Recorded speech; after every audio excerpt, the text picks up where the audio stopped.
Welcome to Questions from the Closet. I'm Ben Shalati. And I'm Charlie Bird. Each episode, we discuss a question we commonly get asked as LGBTQ plus Latter-day Saints. We're not trying to answer this question or come to a consensus, but simply sharing our perspectives. Today's question is, what if I'm feeling totally and completely devastated? And this question was submitted by listener Ben S. in Provo, Utah. Ben and I are not terribly diverse, and we share many opinions and life experiences. For example, we both cried in our offices this week. Well, okay, actually, we cried for different reasons. That's the difference. But mine was a few weeks ago. Oh, really? Yeah, I didn't cry this week. You want to talk about it? I do. I actually feel really heavy about this, but this question wasn't actually submitted. I wrote the question, but I feel like it represents a lot of the questions that we do get submitted. Like what if I'm still sad? What if I'm not okay with who I am? What if I don't know how to move forward? What if I'm crushed by this thing that happened?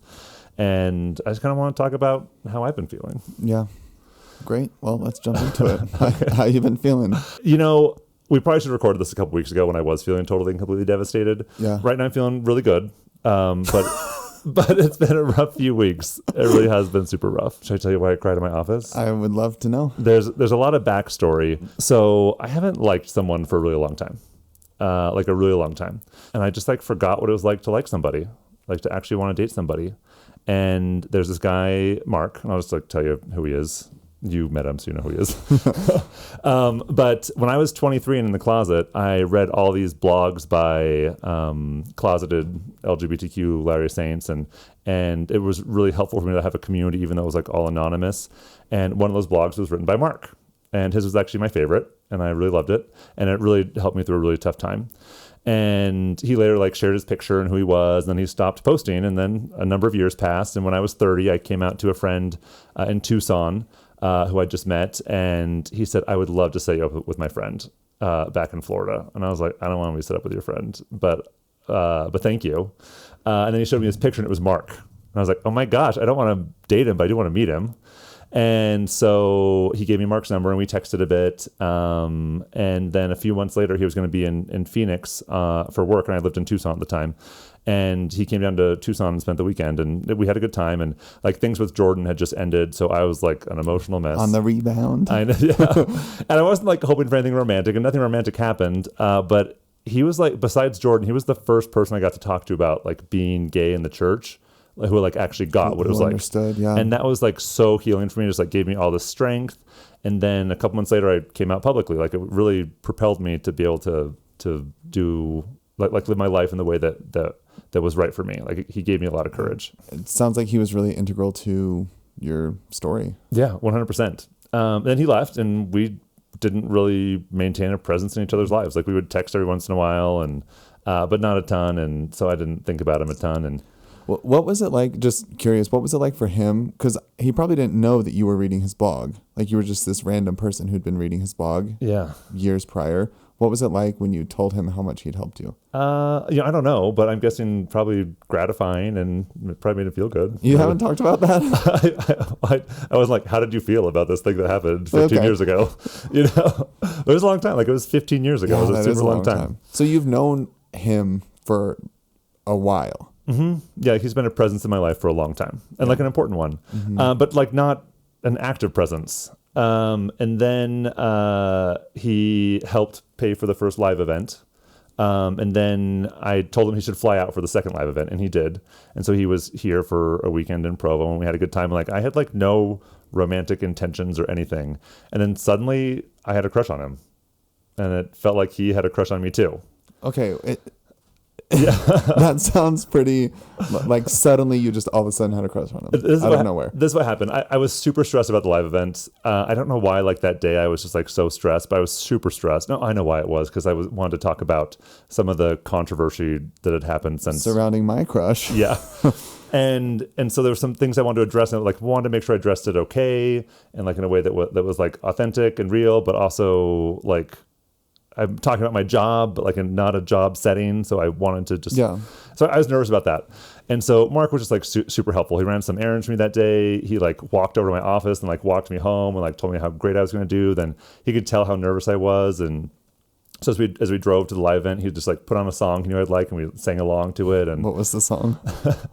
You're too young, but it's from this church album called "Come to the House of the Lord." Sing it. No, I will not sing it. But it was like when we were teenagers, it was like super big. Like it was really popular. Yeah. But you wouldn't know because you're super young. And like that's another thing. Like you're great and we get along super well, but you don't know what it was like to be gay 10 years earlier. Yeah. But I do, and Mark does. And after he left, I actually I hadn't looked at his blog in years, so I looked it up and found it, and reread it, and I found all these other blogs I read, and it was like finding all these old friends. Yeah. Like all these people I hadn't just thought about in years, and that was really nice. And I forgot back then, gay members of church call themselves mohos for Mormon homosexual. I totally forgot about that. That did not age well. No. Also, the word moho with the silent H in Spanish means mold. Yeah. So anyway, but yeah, I was like, oh my gosh, the word moho, I totally forgot about that. And it's all these things that were so much a part of my life, I just had forgotten about. And Mark knows about all this. And so I think he was just so nice and so helpful. And I offered to give him a shout out for helping pay for the second live event at the live event. He was like, no, I don't want anyone to know. Yeah, I'm pretty sure you just did though. Okay, well, fine, yeah. Moneybags, Mark. And then he just sat in the back by himself. He didn't.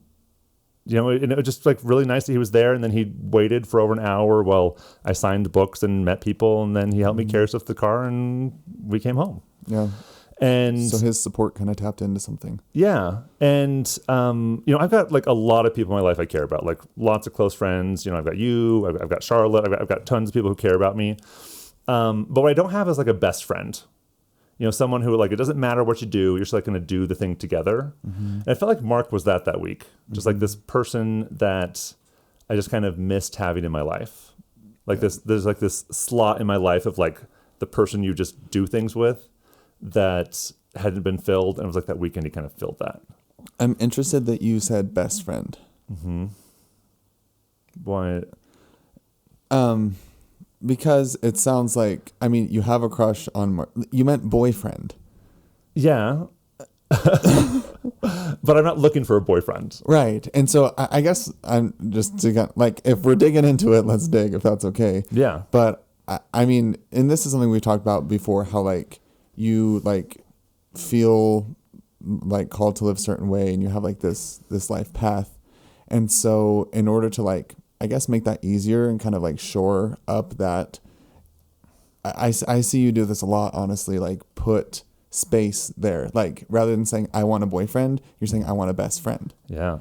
Just to get yourself as far away from that emotion as possible, because the emotion hurts. Yeah, I'm protecting myself. It's a defense mechanism. Yeah. So I don't know if it's healthy or unhealthy, but...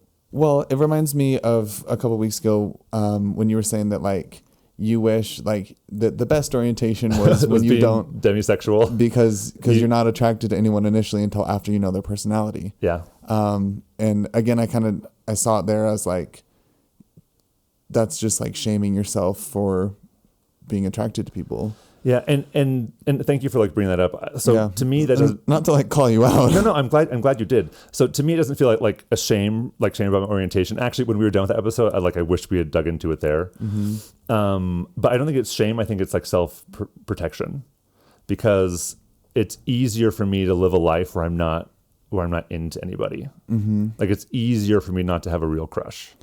Do you think that those protections, which I'm not saying that's bad, I'm just something I've noticed in you, but do you think that pulls you away from connecting with the actual feeling, that vulnerable space? Yeah, but that's the point. Okay. I'm trying not to connect with it. Yeah. I'm trying not to actually like anybody in that way. So it sounds like Mark kind of burst through those. Yes. Yeah. And that's precisely what happened. Yeah. And so suddenly I really liked this guy. And that makes sense too with the suddenly, because you were I didn't like him at all. And then all of a sudden I had a crush, but it sounds like you did like him, but all of a sudden he burst through all those Oh, that padding. Yeah, and I'd like to think I'm a pretty like self-aware person. I think you are too. I realize people who say they're self-aware probably like the least self-aware. I'm very humble. I'm very self-aware. But before Mark came to Utah, we'd only ever talked on the phone twice. Like once before he came to Arizona, and then once before he came here. So you didn't know him that well. We like texted, but like we weren't like buddy. Yeah. And so we talked on the phone for like 45 minutes before he came. And when he got off the phone, I remember thinking, I wish we had kept talking. Yeah. Like I wasn't done with that conversation. And I don't usually feel that way, just was not what I was used to feeling. What were the good things about that feeling?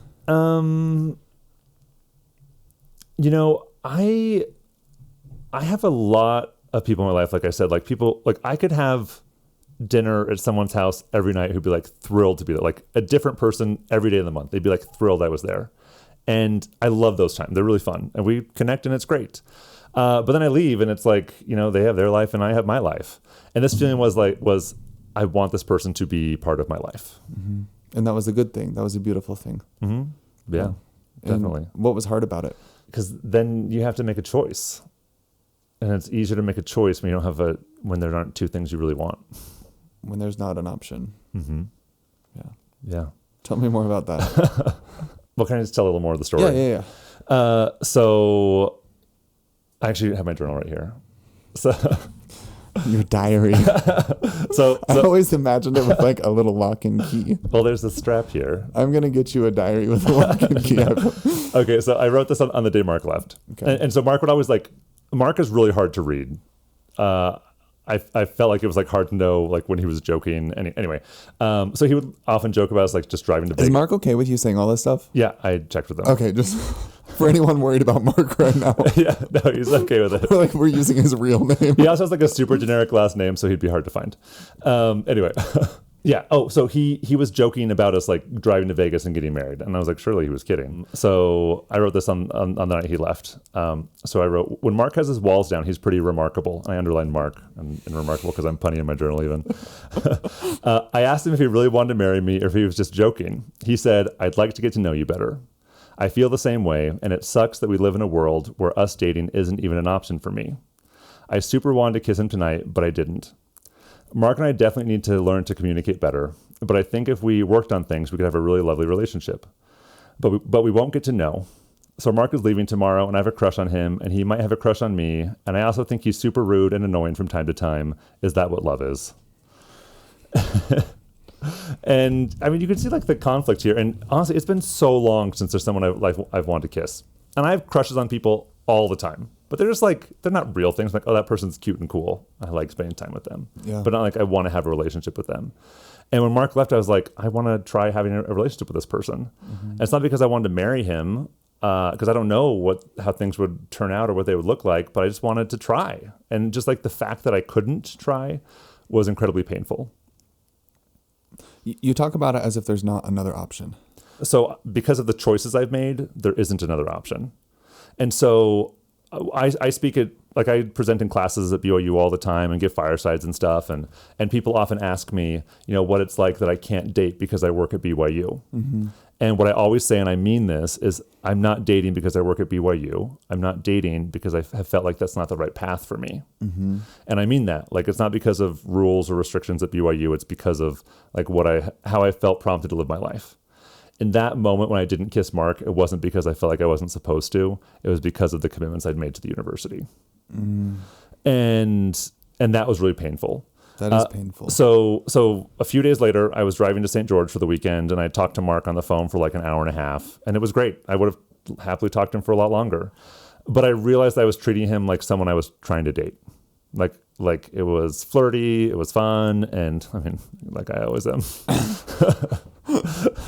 And then that was Friday, and then Saturday we didn't talk on the phone, but we did text, and I just like had this feeling like I can't be romantic with this person because of I've thought of this, and I don't think it was because of BYU. I really think it was because I don't think a relationship with us is the right thing right now. Mm-hmm. And so that whole day I just kept feeling like I really like Mark, but I don't think I should be treating him like someone I want to date, but just treating him like a good friend. And so I had that realization on Saturday. Then on Sunday, I drove home and I called him again and I told him all this. I was like, Mark, I just really feel like you and I should just be friends, and I don't want this to be romantic. And then after sharing all of my feelings, and I love talking about my feelings, and Mark does not. And I said, so what are your feelings about my feelings? And he said, oh, my feelings are usually just a jumbled mess. And I said, well, could you try? And then he just said, I'm sad. And that super sucked because I didn't want to make him sad. Like I hadn't planned on doing this. Like I hadn't planned on making anyone sad. I hadn't planned on liking someone and then kind of pushing it forward a little bit romantically. Like that hadn't ever been the plan, just like it happened. Mm-hmm. And then when I got home, I pulled out a copy of my book and reread the chapter about Jordan. And I was like, shoot, I'm doing it again. I'm putting a person in a place where I want to like have them in my life romantically, but like not really romantically and not really date, but just like have them in my life. And I just like remembered how unfair that was to Jordan. I was like, I don't want to do this to somebody else. Like I don't want to do this to someone else. But at the same time, like that is what I want. Like I want to be able to just like pursue a relationship. And so I just like felt really trapped. Yeah. And also just upset with myself for letting that happen. But like I hadn't meant to. It just had kind of unfolded. Yeah, natural. Mm-hmm. I mean, that's the crux of the conflict. Yeah. And you felt it. Yeah. But the thing that was hard for me was I had like, I wrote a whole chapter in my book about Jordan and like had this like really like these intense feelings for him. But that was like 8 years ago now. That was a long time ago. And I thought I remembered what it was like to be in that space. And I forgot. I totally forgot what it was like to really want to date someone. Yeah. And it's like a reality check. Yeah. And one of the things I felt was I just like felt so bad for how I treated you, honestly. Because I was like, why do you have to date Ryan? Like, just get over it, And I forgot what it was like to be in that place. Yeah, it's not simple. Mm-hmm. There's nothing simple about it. Yeah. Thanks. Yeah. I'm interested in this. Like, I just kind of want to explore this more because, like, this is it. Like, this is the conflict in it. And you were saying, like, I can't because of the way my life is. I can't.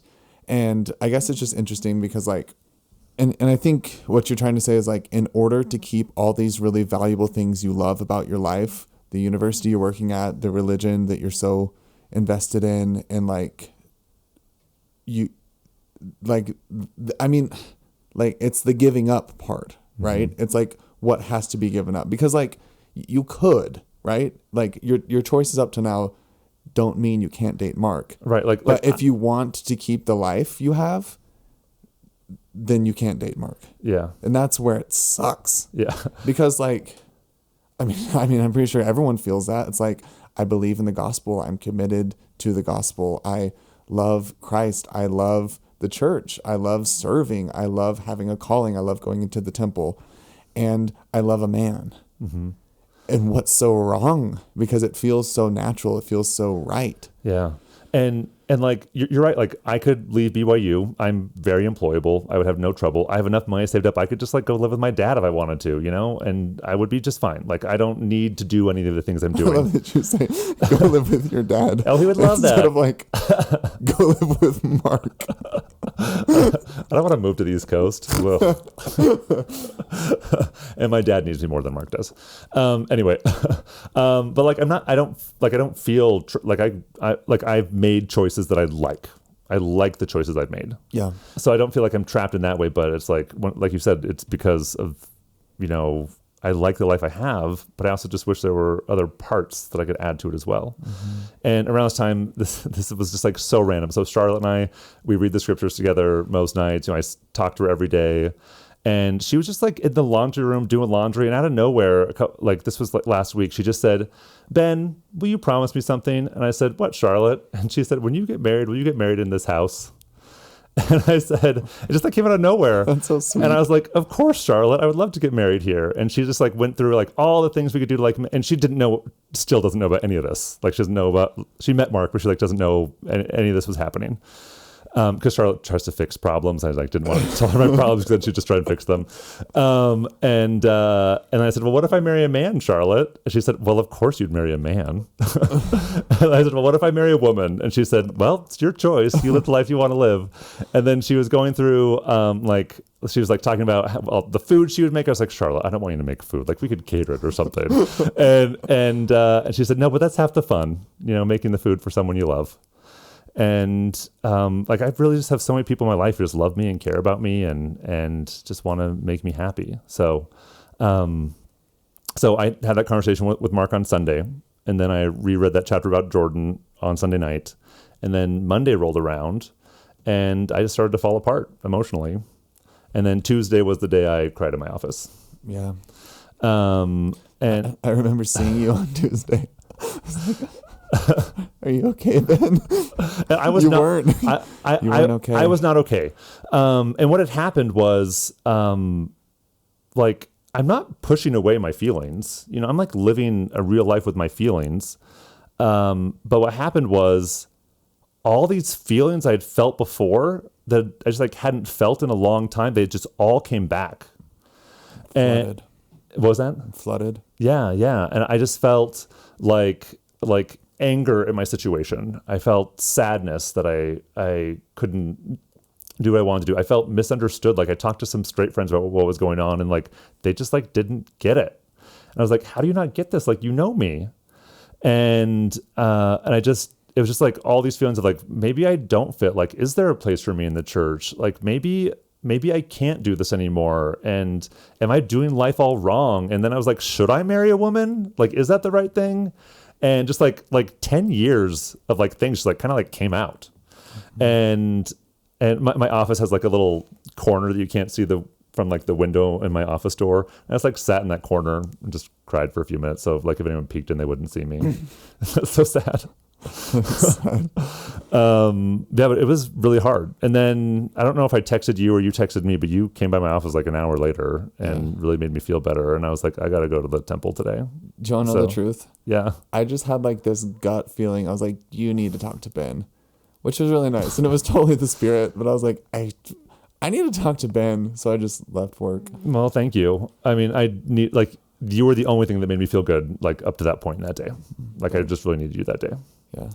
And it seems like you're emotional right now. Yeah. I just don't know why I'm so lucky, that like God would care about me enough to just like inspire you to come talk to me. So he loves you. Yeah. And you do too. And I just like feel so lucky that you love me. I do love you, but like, I don't know. I guess that's just a testament that like God sees every sad gay kid who's crying. Mm-hmm. Yeah, he does. He does. Mm-hmm. And then that night, you and I and Ryan went to the temple, and that just like started to like piece together the broken parts of me. Yeah. And I had been unkind to some people the day before, and I made some apologies, and I was like, I'm ready to move on, and be okay. And and I felt a lot better since that day, but the conflicts still just kind of like bubble up every now and then. Like I feel pretty settled now, but it was rough, and I just like forgot, and I can't believe I forgot those emotions. Yeah. And the part that was like really hard for me just like was realizing that sometimes I have been dismissive of people who are going through that, because I was like, oh, I made it through, like you should be fine too. Yeah. And that's not usually how I feel, but I think that that's sometimes how it comes off. Yes. and I just like feel so bad that I would ever do that, because it was like when I was like those few days where I was like in those like tense moments, like it was really hard. Yeah. And I don't usually sit in the corner of my office and cry. Usually I just sit in my chair. But yeah. Well, it makes sense though, because like you were talking about like these protective factors, and it is so much more comfortable when there's not the choice, or the choice feels settled, right? When that conflict isn't like at the forefront and you're in this tension. And I remember after I don't know how many months or how much time before I came out publicly, like I decided to stop dating. I was just like, I don't want to date guys right now anymore. It just didn't feel like it was right for my life. And then I wasn't, and everything got easier because it like, I was like, really felt like I shouldn't. And so that conflict kind of moved away. And I had like the best 2 years after that, because I was just like, I know exactly where I'm supposed to be focused. I'm single. I'm confident in my singleness. And like, I was fine with like, and I fully expected to like cross that bridge again to where like, okay, like dating, you know, but at that moment I just like didn't want to, like sincerely didn't want to. And it was so much easier. And then once I fell for Ryan, I was like, oh shoot, crap. And it was like, whoa.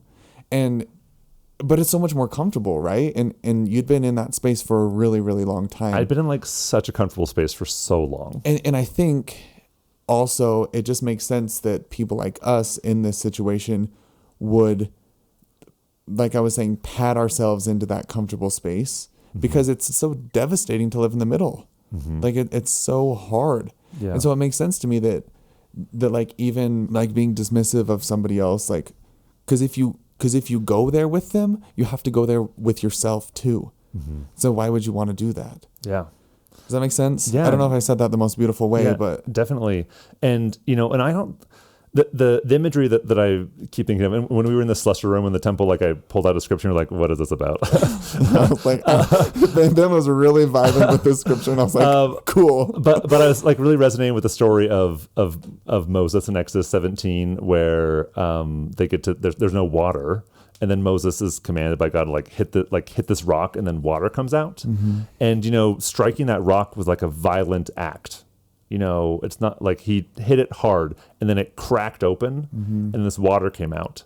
And so I was in the celestial room, I was looking up like the references to that story in other places in the scriptures, and I showed you one. You're like, what is this about? And I found another one that I liked more.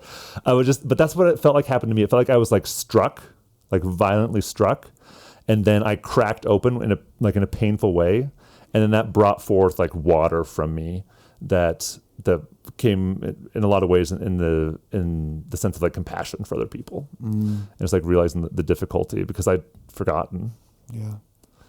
And so in that sense, like I feel like this experience was incredibly good for me. And I'd say like this experience, like it's over.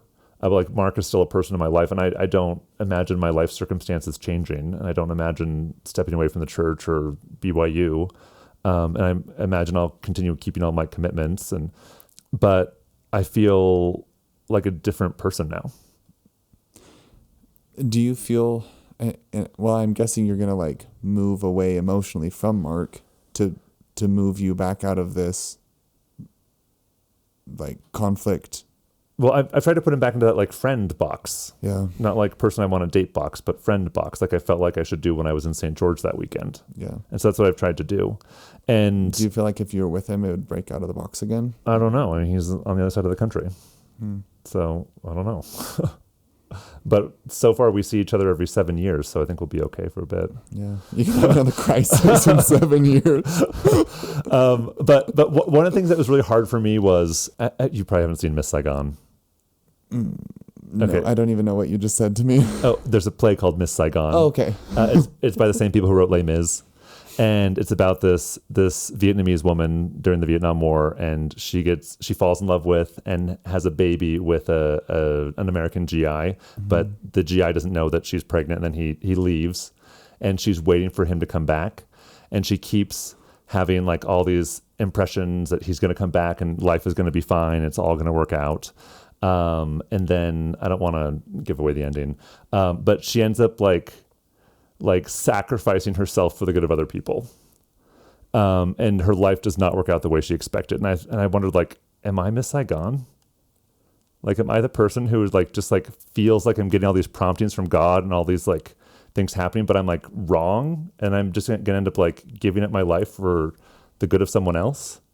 And that was like both beautiful and painful. Definitely. And it's a really honest thing to share things. Yeah. And you know, what this experience is I checked all of my beliefs again. Like, do I believe in God? Do I believe in Jesus? Like, do I believe in the restoration?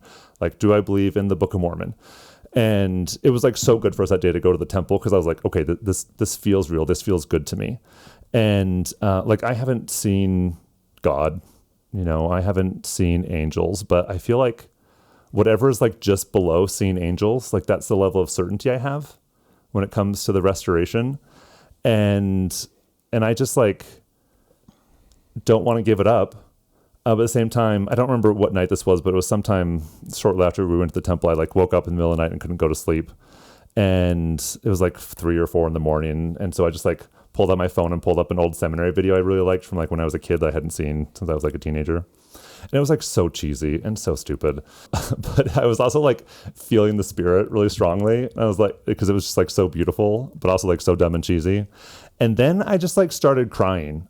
And I'm not like a sad crier. I'm like this is emotionally moving to me, like a soldier sees his dog after coming home from war kind of crier. But I was like crying like really upset tears because I was feeling the realness of this all, like of the restoration, and I didn't want to feel it. Like I just didn't want it to be true because it was like causing all this conflict. Wanting to be on the other side of that choice. But at the same time, it's, I don't think I cannot believe in the restoration. Right. And so I got to move forward. Yeah. Have you had those moments?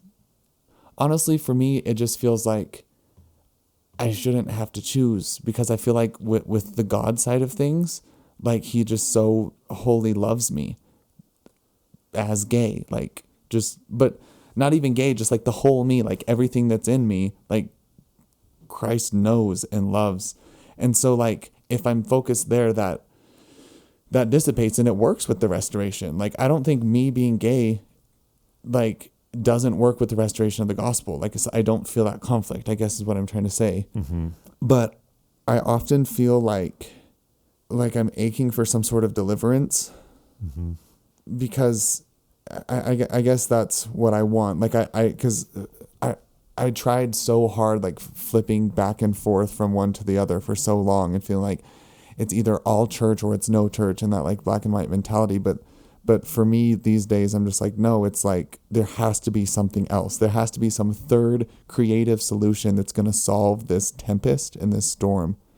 And so I don't know if that answers your question or...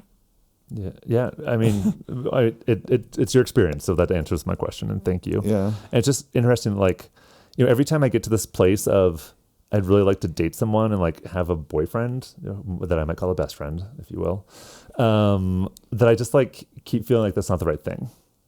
Yeah. And like I'm willing to do hard things and willing to make sacrifices, but it just like always feels like that's not the right thing for me. And I guess it's like, when you keep like when a child asks a parent for something, they keep like saying no. You keep like asking. I kind of feel like that's me. Yeah. Sometimes I just feel like there's this thing I want, but I just keep being told no, and so I just move forward with my life the best way I can. Yeah. And I feel like I'm in a different situation because I know that, and I know the like disappointment that comes from that and the security that comes from that as well.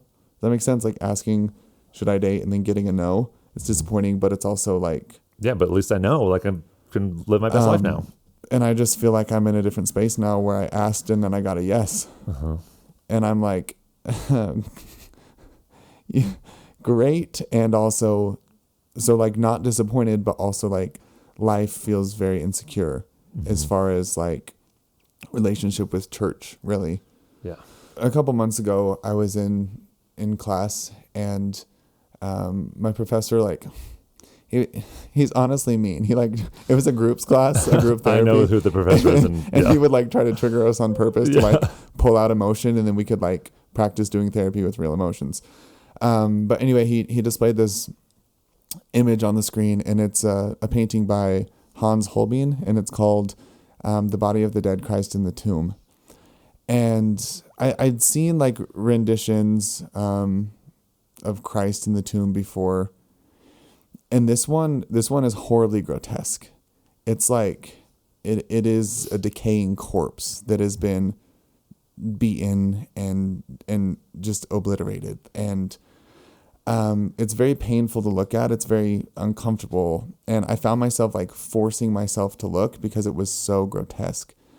And for me, it kind of like,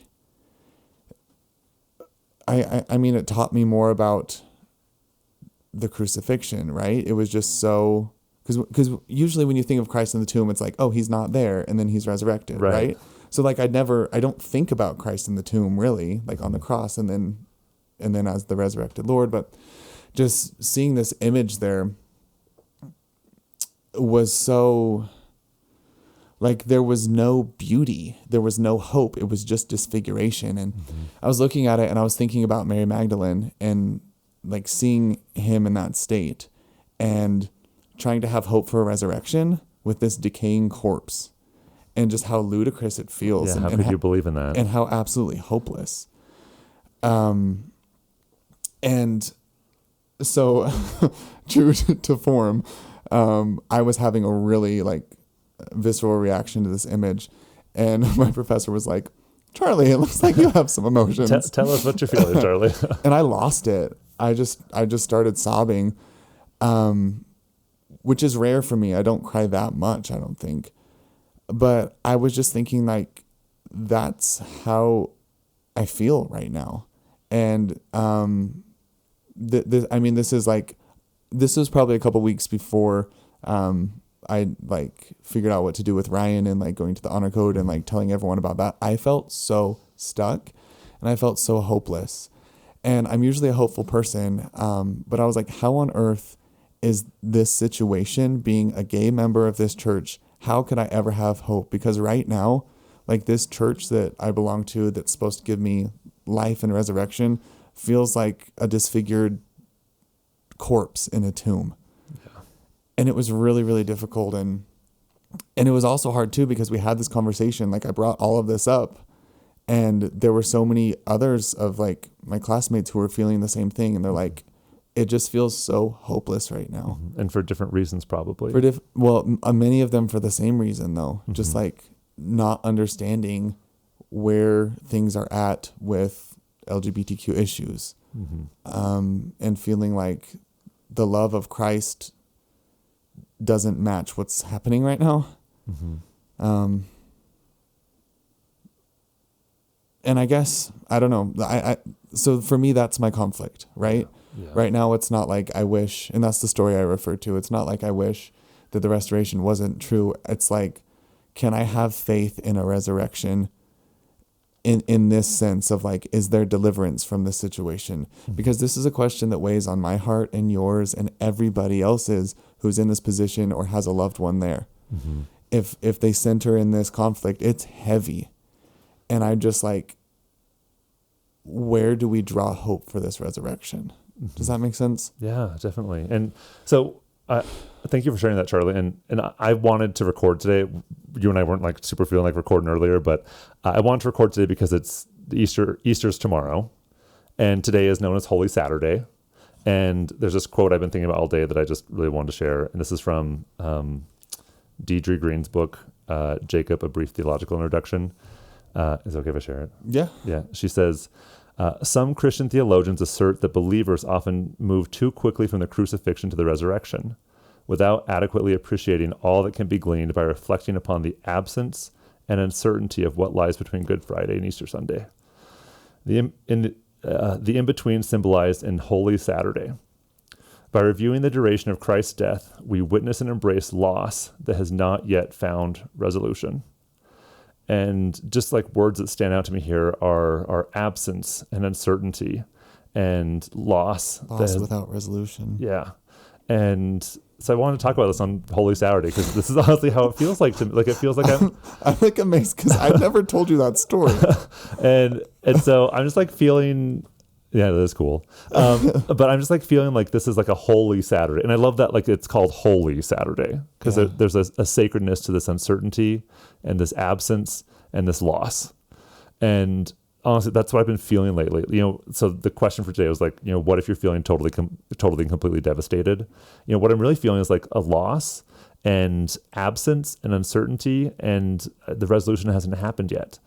And, I don't know what that resolution is going to be like, but I know it comes on Easter Sunday. And we haven't gotten there yet. And, as I've reflected back on, why was I sobbing in my office? It was a grief response. Yeah. I was feeling loss.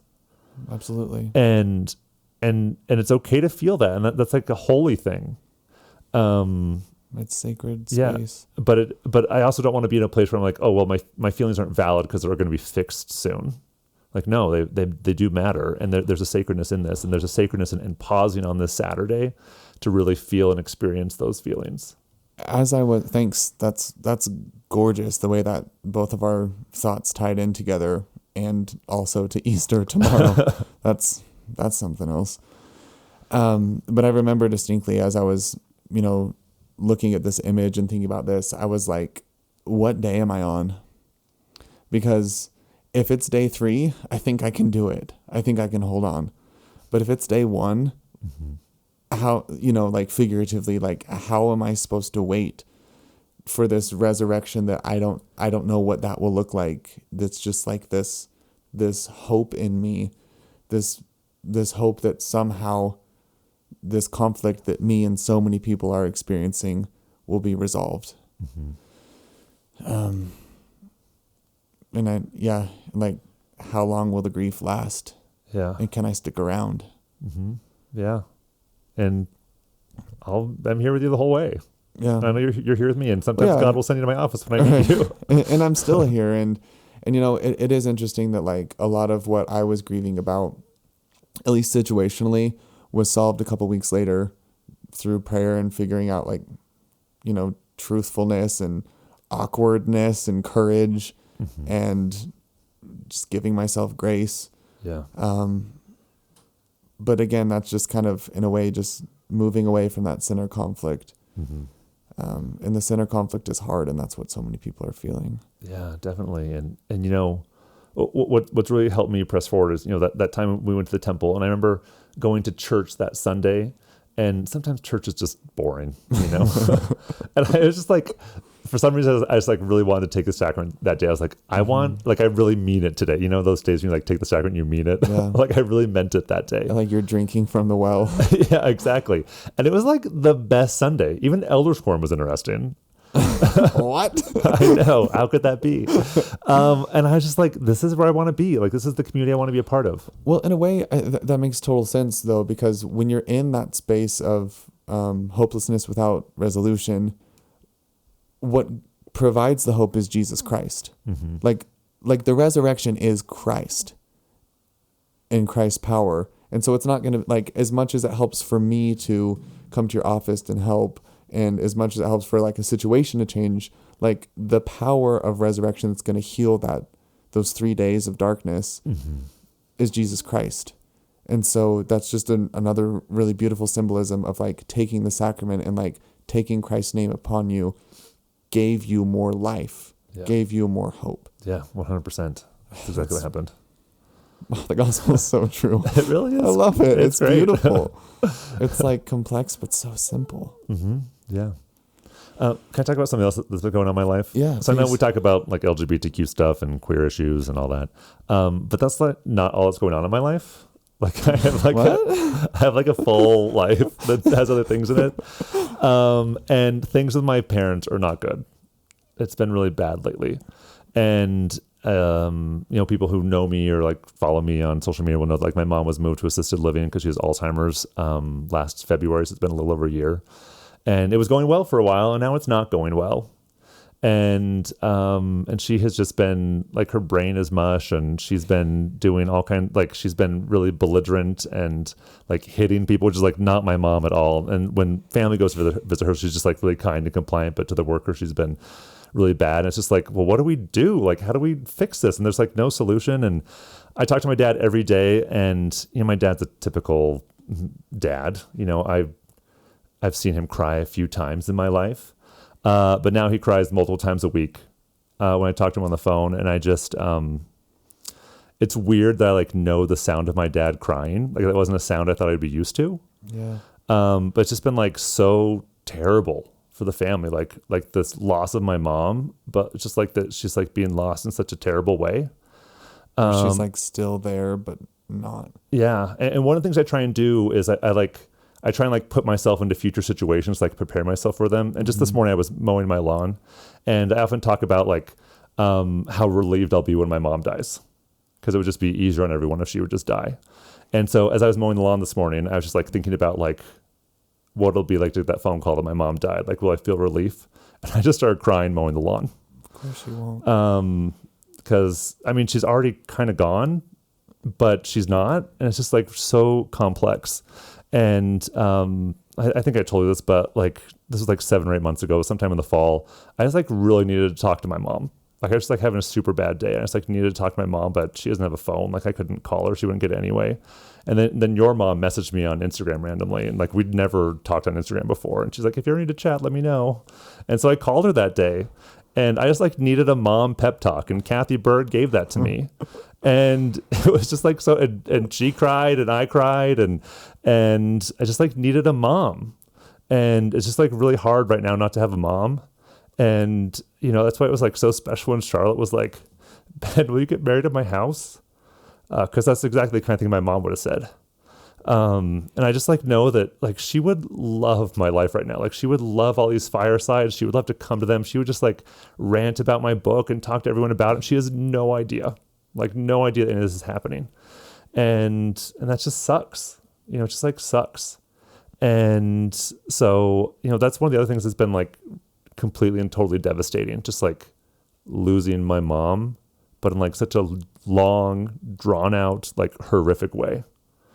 And, you know, and as I've thought about this and like prayed about it a ton, I'm just like, why? Like, why is this so terrible? Like, why is my mom was like the best person on the planet?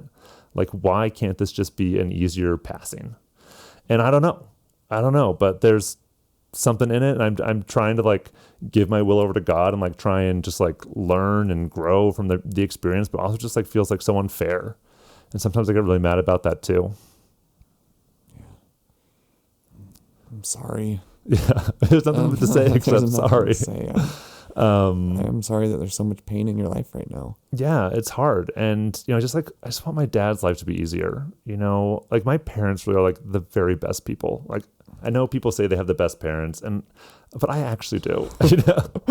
No, they're just like so selfless and kind. And, you know, my parents are both converts. And so they were going to serve all these missions when they were retired, and because they didn't get to do that when they were younger, and they don't get to now either. Yeah. It's just like so many dreams unfulfilled, you know? And like so many just like righteous dreams. Like why can't these like good things just happen, you know? That like good people want to do good things, but I don't think they get to. And I know we often do, but you know, there's just things I've been wrestling with. Yeah. And it just seems like there's like multiple areas in your life where they just kind of like burst through any walls or emotional distance, and you've just been like living at the heart. What have you learned about yourself? That's the worst question, but I don't know. You know what I'm going for? Yeah. There's this poem that I quote in my book that Carolyn Pearson wrote, and I just really love it. And it takes in the image of a candle, and it says, I dim, I have no doubt. If someone blew, I would go out. And the second stanza says, I did not. I must be brighter than I thought. And that's what I feel. You know, sometimes I feel like I'm being crushed, but I'm brighter than I thought. And I quoted that to my dad, and talking to him on the phone last week, and because he always just says, I just can't take one more thing. I haven't gotten permission from my dad to share these stories. I should ask him. But I quoted that to him, and he just cried. He just said, thank you, because he always says, I just can't take one more thing. Like, I just can't take one more thing. This is all too much. I just can't take one more thing. And I was like, Dad, you're brighter than you think. Mm-hmm. And he said, thank you. I needed to hear that. And so I just feel like I'm brighter than I thought. And the people who have come out of the woodwork to like be so kind to me has really been marvelous as well. Like the pain has been coupled with like joy, and also seeing like the fruit of my life. Yeah. And it makes me not feel sad for how my life is, but just gratitude for how my life is. Yeah. That sounds pretty remarkable. Yes. Yeah. Hey, Charlie, you never told us why you cried in your office. Oh, yeah.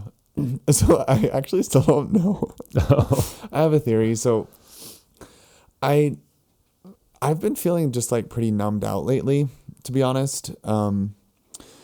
And I think it's just because it is so hard to feel everything. And so I just kind of like have been building emotional walls. But it was interesting, like after General Conference, a lot of people were like checking in, like, hey, just like, I love you, just so you know. And I was just like, I don't feel anything.